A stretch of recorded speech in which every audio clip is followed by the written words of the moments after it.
세 번째 7월의 가정주일입니다. 본문이 여호수아서 23장입니다. 시기적으로 보면 여호수아서 23장은 하나님이 약속하신 가나안 땅을 다 이제 차지를 했습니다. 지파별로. 그리고 평화의 시기가 지속되었고 세월이 많이 흘렀고 이제 여호수아도 나이가 많이 들었던 그때입니다. 이제 여호수아가 나이가 많이 들고 자신의 죽음을 직감합니다. 이제 이스라엘 민족을 떠나는 것이죠. 그래서 사람들을 다 불러 모읍니다. 23장 그래서 고별 설교 같은 유언과 같은 그런 말씀을 남기게 됩니다. 이런 말씀을 이런 하나님의 메시지를 남기고 24장 19절을 보면 여호수아는 110세의 나이로 죽음을 맞게 됩니다.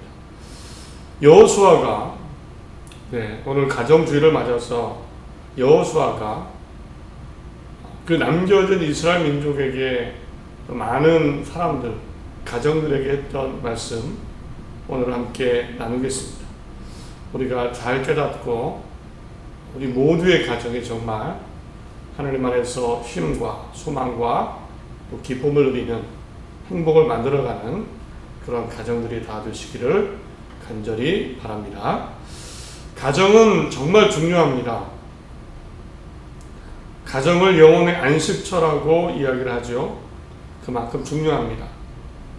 가정이 건강해야 사회가 건강하고 가정이 건강해야 나라가 건강하다. 많이 들어봤죠?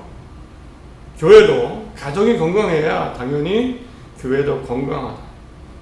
가정이 건강할 때 그때 나도 사실은 행복하다. 성경도 이런 말씀을 하고 있습니다. 잠언 15장 17절에 채소를 먹으며 서로 사랑하는 것이 살찐 소를 먹으며 서로 미워하는 것보다 낫다. 아무리 좋은 음식을 먹어도 집안이 서로 다 싸우고 다투고 하나가 되지 못하면 행복하지 않다. 반찬 채소밖에 없어도 사랑하며 사는 것이 행복이다. 참 맞는 말씀입니다. 행복하려고 연인을 만나고 행복을 목표로 결혼합니다. 새로운 가정을 만들어가는 겁니다. 가정은 정말 필요하고 사람들이 원하는 것이고 중요합니다. 그렇다면 이런 생각을 해봅니다. 사람들이 가정의 건강, 가정의 행복, 건강한 가정 말하는데요. 어떤 가정이 정말 건강한 가정일까요? 도대체 건강하다, 건강하지 않다, 허약하다, 병들었다. 이 기준은 뭘까요? 이 가정은 멋진 가정이야. 아주 건강한 가정이야. 많은 이야기를 할 수 있을 겁니다. 학자들마다, 전문가들마다 많은 이야기를 하고 있습니다. 건강한 가정의 조건. 대화도 하고 사랑하고 평등한 관계가 있고 여러 가지 말들을 합니다. 생각해봤습니다. 건강한 가정 어떤 가정일까요? 안 싸우는 가정일까요? 부부싸움 없는, 부모와 자식 간에, 형제 간에 다툼이 없는 그런 가정일까요? 딱 보면 이런 가정 건강할 것 같습니다. 그런데 성경을 보면 가정 안에 다툼이 참 많았습니다. 신기하죠? 이삭의 가정만 봐도 쌍둥이 에서와 야곱이 태어나고 태어나면서 형제 간에 다퉜습니다.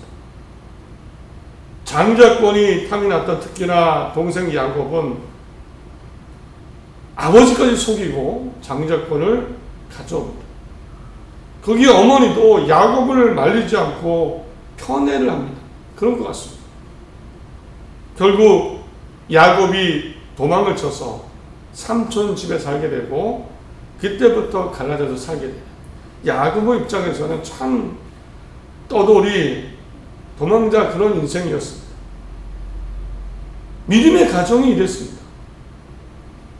모세의 형 아론과 누나 미리암은 하나님의 일을 하는 도중에 모세를 배망하다가 나병에 걸리기도 하죠. 비방하다가.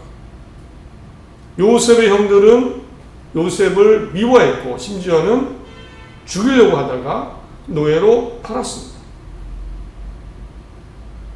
아니, 처음으로 돌아가서요. 최초의 가정이라고 할 수 있는 아담과 하와의 가정. 가인이 아벨을 죽이죠. 동생을 죽이죠. 질투 때문에. 안 싸우는 가정, 건강한 가정입니까? 성경을 보면 안 싸우는 가정이 그런 가정이 별로 없었던 것 같습니다. 형제간에 문제가 생기고. 신약 성경을 봐도 그렇습니다. 우리 예수님의 가정 한번 볼까요? 사실 예수님이 부활하시기 전까지는 예수님의 형제들은 맏형이 아주 못마땅 했습니다.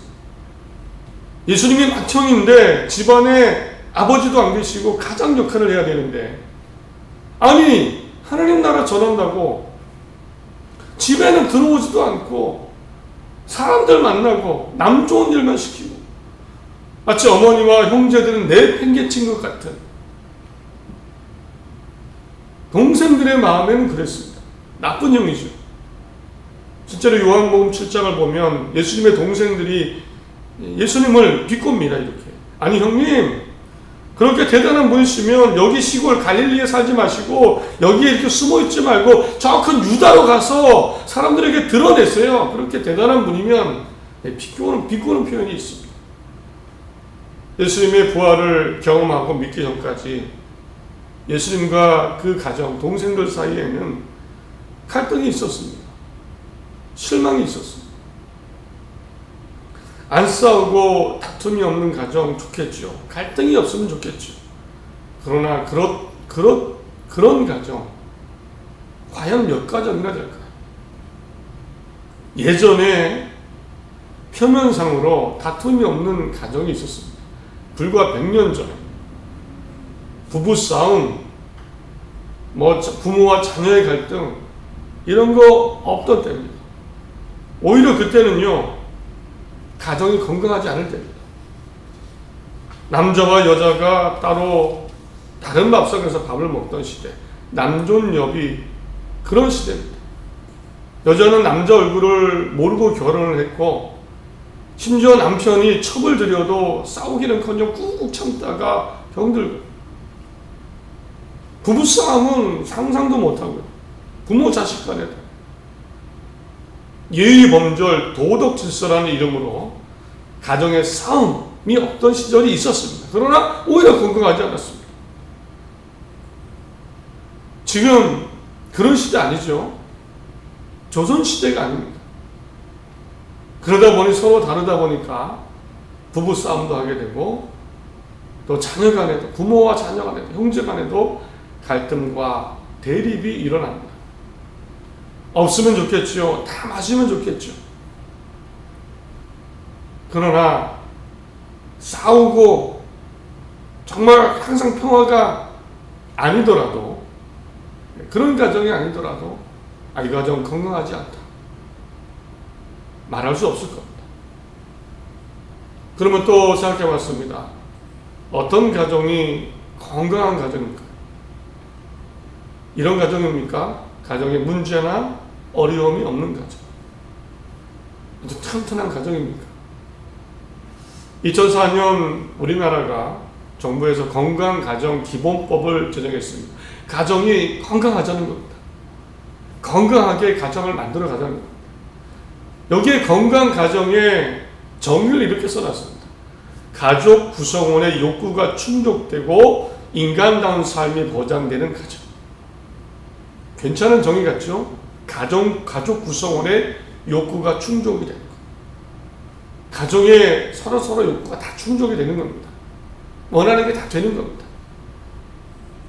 다들 원하는 대로 내 욕구가 이루어지는 가정이 건강한 가정이다. 그런데 정의는 참 아름답지만 이게 가능합니까? 사실 가정의 욕구는 절대 다 충족되지 않습니다. 내 마음대로 안 됩니다. 세상도 그렇고 사람도 그렇고 나도 완벽하지 않은데요. 가정이 모든 사람들의 욕구가 다 충족이 됩니까? 언제라도 어디라도 문제는 생깁니다.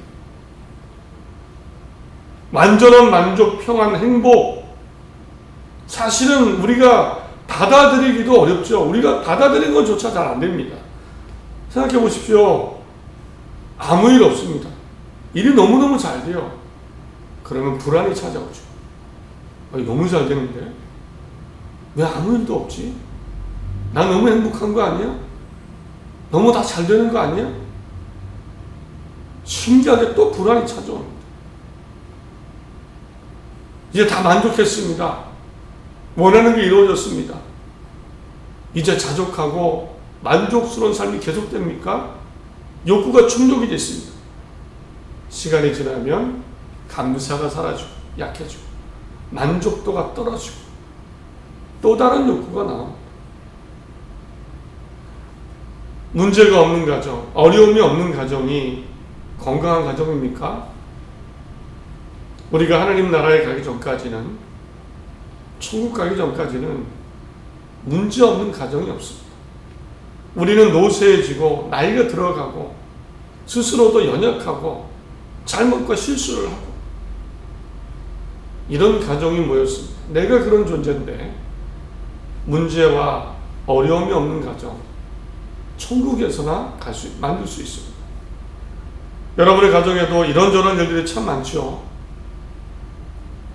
문제와 고민거리 있을 겁니다. 꼭 문제는 어려움이 없어야 건강한 가정 아닌 것 같습니다. 그러면 또 다른 생각 다시 한번 하나만 더 해보겠습니다. 사회적으로, 세상적으로 성공하거나 또는 경제적으로 탁월한 부유한 가정이 건강한 가정일까요?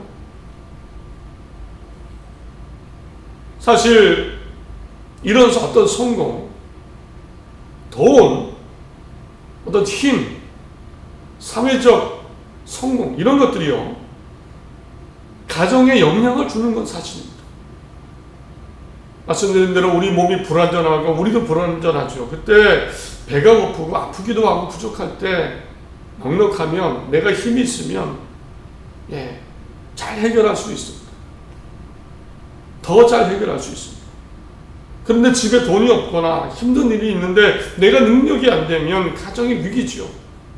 그래서 나라에서 돕기도 합니다. 복지라는 이름으로 또 사랑이라는 이름으로. 사람은 그때를 대비해서 저축도 하고 열심히 일도 합니다. 분명 가정에는 돈도 필요하고요.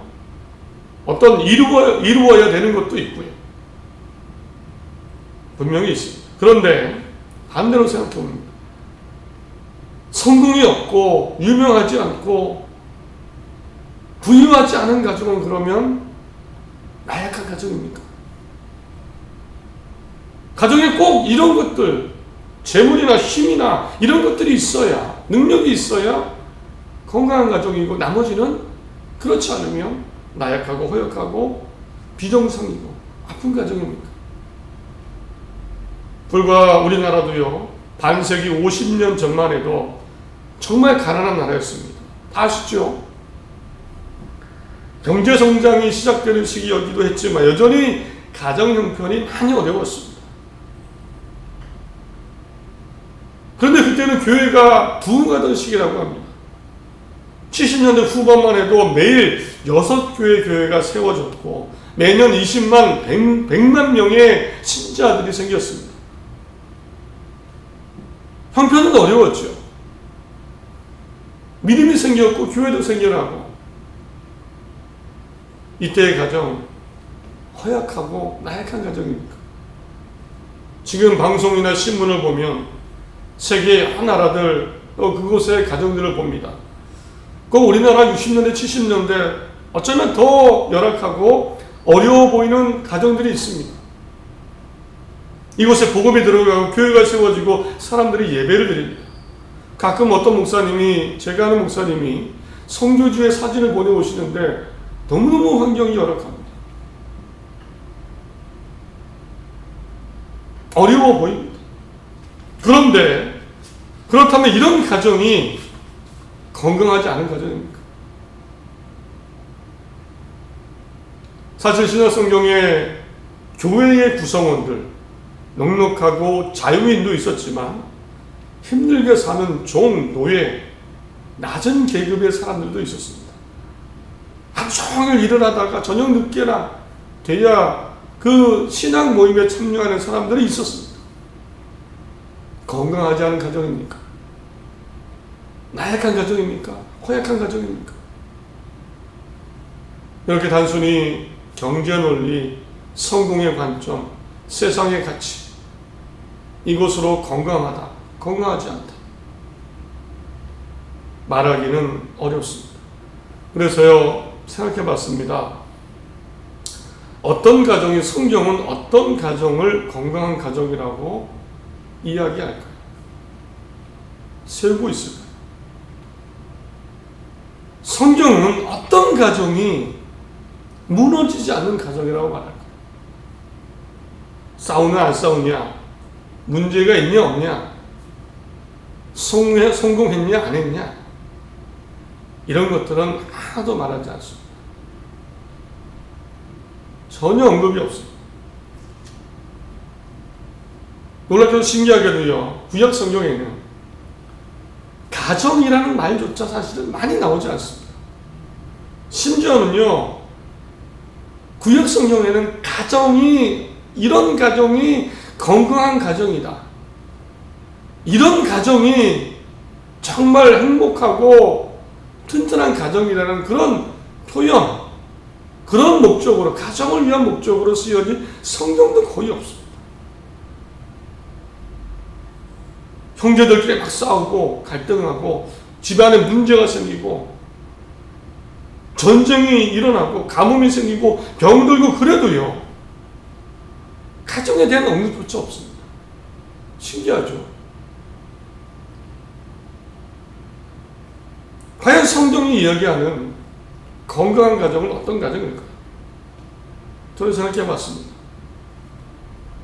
구약 성경의 그 많은 믿음의 가정에 왜 하나님이 가정이라는 말을 제대로 안 하셨을까? 가정이라는 표현도 제대로 안 하셨죠. 왜 그럴까? 가정이 그렇게 중요한데. 저는 그 이유를 이렇게 이해합니다. 아니, 지금 그 가정에 하나님이 함께 하시는데 굳이 가정할 필요가 있었을까? 그렇죠.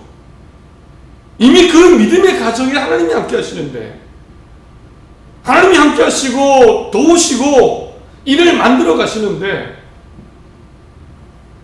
가정은 이래야 된다, 너는 이래야 된다, 너는 이래야 된다, 자식은 이래야 된다, 굳이 매번 언급하실 필요가 있었을까? 하나님이 함께 하시는데, 그 가정이 하나님을 바라보고 있는데, 하나님과 함께 살기를 원하는 가정이고 하나님이 함께 하시는 가정인데 굳이 가정할 필요가 있을까? 그래서요, 건강한 가정은 이런 가정이라고 믿습니다. 하나님이 함께 하시는 가정입니다. 하나님이 함께 해주시는 가정, 그리고 하나님과 함께 하기를 원하는 가정입니다. 비록 연약하고 서로 싸우고 다투기도 하고 갈등하기도 하고 서로 안 맞기도 합니다. 잘못을 하죠, 서로. 그래도 하나님이 함께 하시기를 원하는 가정, 그리고 하나님이 함께 해주시는 가정, 건강한 가정이라고 믿습니다. 그래서 여호수아는 오늘 23장이죠. 그런 표현을 했습니다. 죽기 직전에 이스라엘 민족을 다 모아놓고 말한 겁니다. 첫째로, 하나님이 함께 하시다. 율법책에 기록된 대로 좌로나 우로나 치우치지 마라. 너희는 크게 힘써 모세의 율법책에 기록된 것을 다 지켜야 하라. 그것을 떠나 우로나 좌로나 치우치지 마라. 한마디로 쉽게 말하면 잘 지켜라. 그리고 믿음을 지키고 하나님을 사랑하라. 11절, 그러므로 스스로 조심하여 너희 하나님 여호와를 사랑하라. 여호수아는 확신했습니다. 하나님이 함께 하시고 하나님이 함께 하시기를 기대하는 마음으로 살아가는 살아가는 나라, 민족, 가정은 살게 될 것이다. 그 가정이 정말 강하고 건강한 가정입니다. 기억하시기를 바랍니다. 하나님이 함께 하시는 가정은 건강한 가정입니다. 하나님이 함께 하시기를 기대하며 하나님의 말씀대로 살려고 하는 가정은 강한 가정입니다. 하나님이 도우시고 인도하시기 때문입니다. 말씀을 맺습니다. 여호수아 24장 15절, 여호수아는 사람들에게 이런 고백을 합니다. 너희가 섬길 자를 오늘 택하라. 오직 나와 내 집은 여호와를 섬기겠노라. 여러분, 하나님을 우리는 택했지요. 잘 믿고 의지하고 하나님 안에 함께 가정을 만들어 가시기 바랍니다. 우리 가정 왜 이래 실망하거나 자신감 잃지 마시고, 너는 왜 그래 이렇게 부족해 서로 책망하거나 자책하지 말고, 우리는 연약하고 부족하지만 약하지만 다시 일어나서 하나님의 뜻을 쫓아 함께 하시는 하나님을 기억하며 우리 힘차게 나아가는 가정 다 되시기 바랍니다. 그렇다면 오늘부터 어떤 힘들고 어려운 일이 있어도 건강한 가정입니다. 강한 가정입니다. 새로운 한 주, 남은 2022년 한 해도 믿음과 바른 삶으로 하나님이 함께 하시는 건강한 가정, 소망이 있는 가정, 강한 가정으로 자신 있게 나아가시기를 간절히 소원합니다.